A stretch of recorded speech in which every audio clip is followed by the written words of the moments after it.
What's going on, everybody? Cliff Jumper 1984 Red Rocks, the alcoholic Autobot with that natty ice. Oh, tastes good. Part 2 of the Kunjai Sentai Jetman series review. The last one we did, we talked about the overview of the series and the characters, the heroes. And this time I think we're going to take a look at some of the arsenal and like some of the weapons and vehicles and stuff they have. The clip at the beginning of the video was of the jet bouncer.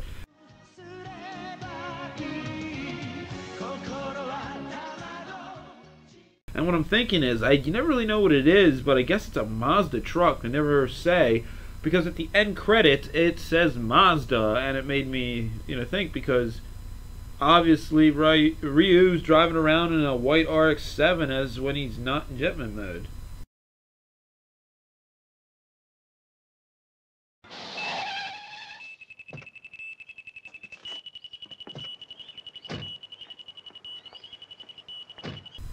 And it's got a 4-barrel laser turret on the top that you usually see Akko firing, but when they're in Jetman mode you normally see Raita and Corey driving it, or well, I guess Raita's usually the one driving it.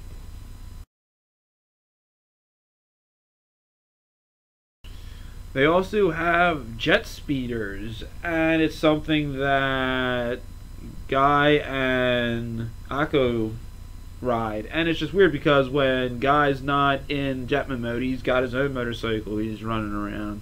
And they always drive beside the jet bouncer. It's pretty cool.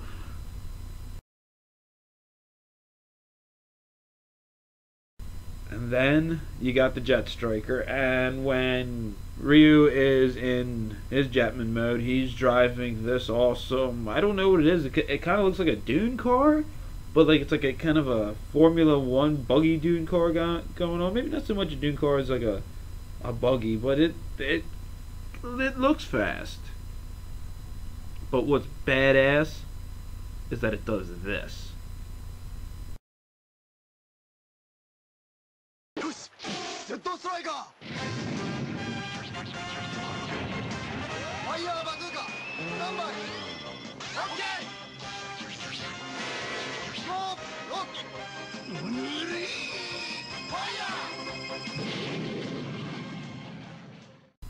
And aside from the vehicles, of course, they've got a nice arsenal of weapons. The regular stuff you see is the bird blasters, and it's the little gun that's in their holster, and they pick it out. It's like a quick shot. It doesn't really do a lot of damage, but it's very fast. It's pretty neat.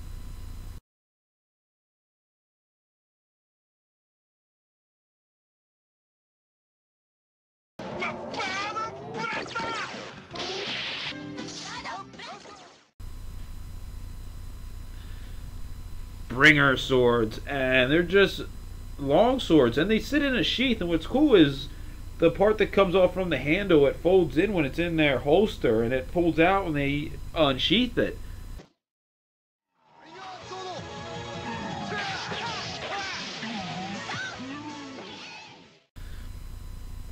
They can actually take the bird blaster with the bringer sword and open up the back of bird blaster and throw the bringer sword in it, and all of a sudden it's called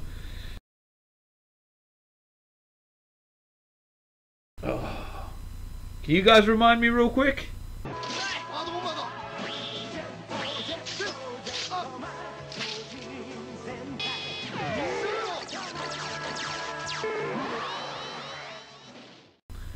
Well, they're called jet hand cannons, and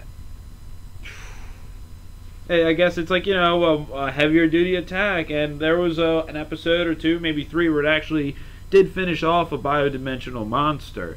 And other times where it just, weakened them enough before they, of course, grew.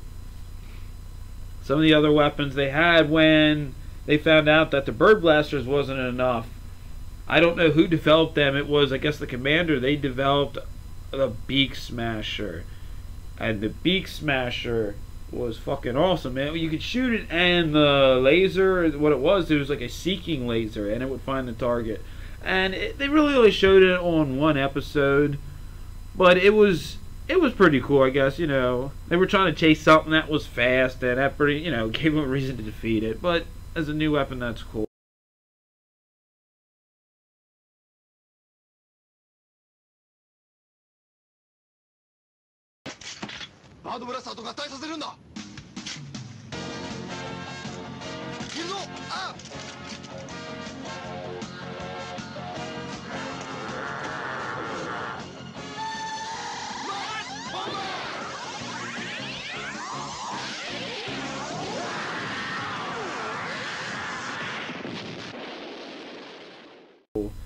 But then when you take the Beak Smasher and the Bird Blaster, two guns, they can actually turn into like an assault rifle kind of.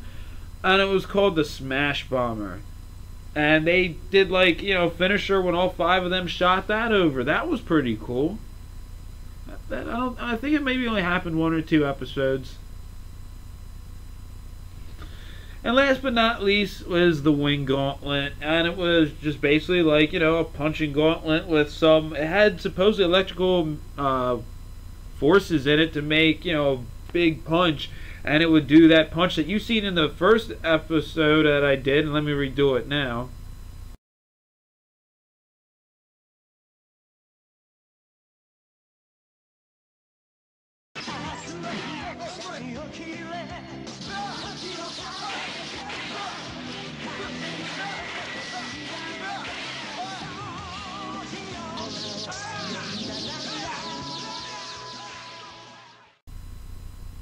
You can do a wing punch with it. But there was one or two other times when it actually shot out like a little defensive laser as a quick maneuver called the wing beam. That was pretty cool.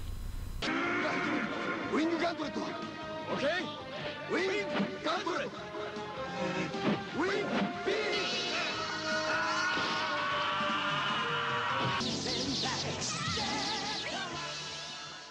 And now that I got some of the arsenal and the vehicles out of the way, let's talk about some side characters. And there's not many I want to hit on.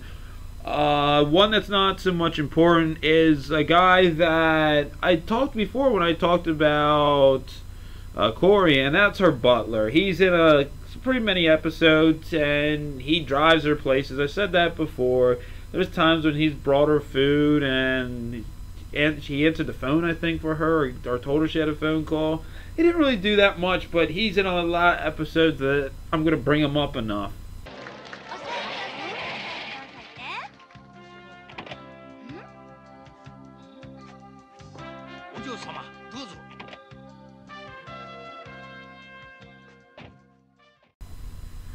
Next one I want to talk about, and I don't want to give any spoilers out, is Rei. R-E-I is how you spell her name. I'm pretty sure I have that good pronunciation down. She was originally supposed to be part of the Jetman, and she was the girlfriend to Ryu, and she seen Ryu get the birdonic wave on him to become, well, the Red Hawk, but that's when Vyram attacked. And this is in episode 1, and they're trying to escape to get to an escape pod, and a hole blows in the side of the mothership, and she gets busted out into space. And the only reason I bring her up is because she actually comes back later in the series, and it's kind of messed up. I don't want to give any spoilers, but when you fly into space like that, how the hell do you survive?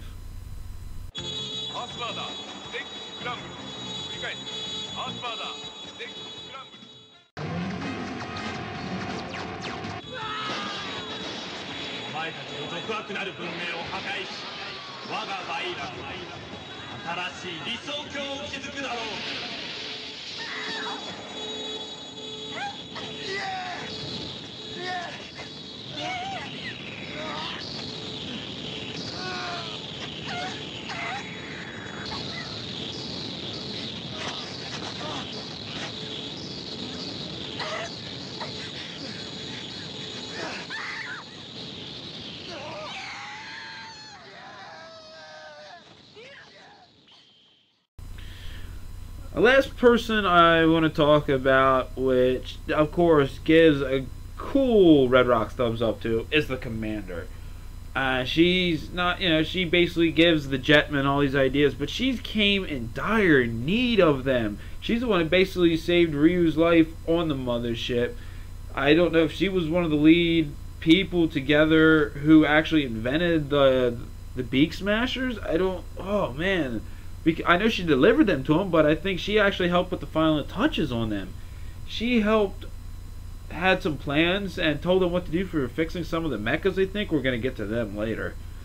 And she's just, in most cases, she's a very powerful figure. She does show emotion sometimes, but she knew when to take command of things, and she always put on a strong front to give the team hope. And I really enjoyed her as a character. Like, her face showed little emotions and stuff, and she even knew how to fly some of the Jetmen, like the little pieces before they became the bigger robot we're going to talk about later.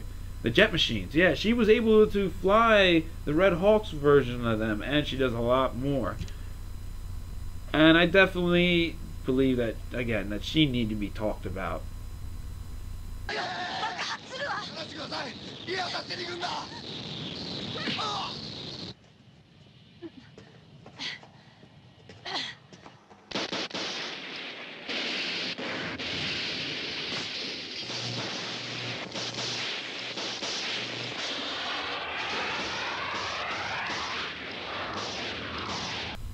I think we're going to cut this episode a little bit short because that pretty much wrapped up the whole part of that with talking about the heroes and the side casts and stuff.